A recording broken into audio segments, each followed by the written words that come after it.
og'riyapti. Qo'yib ber meni. Sunsiyay. Oldin faqat ishimni saqlab qolish uchungina senga chidadim. Meni xafa qilish oson deb o'ylayapsanmi? Bu yerda kim shovqin qilyapti? Janob raisga tinchlik kerakligidan xabaringiz yo'qmi? Jonom aka, bu odam Luam akimni dam olishiga xalaqit beryapti. Hatto menga qo'l ko'tardi.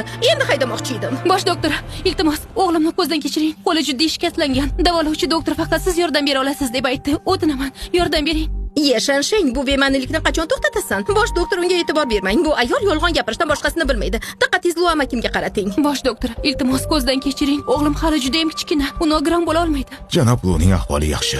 Bu o'sha bolami? Yaxshi, men bilan yuring. Rahmat. Bosh doktor, bu firibgarni deb Luam akimni tashlab keta olmaysiz. Kasalxona kimnikiligini unutdingizmi? Luam akim boshlig'ingiz. Siz Agar Luam akimni ahvoli yomonlashsa, javobgarlikni bo'yningizga olasizmi? Uning o'g'lini davolashingizga yo'l qo'ymayman.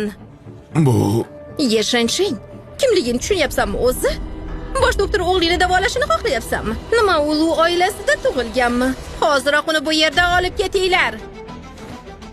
Qo'yib yuboringlar. Bosh doktor, o'g'limni qutqaring, iltimos. Menga qarshi chiqishning oqibati shunday bo'ladi. Iltimos, qo'yib yuboring. Qo'yib yuboring. Nimalar bo'lyapti?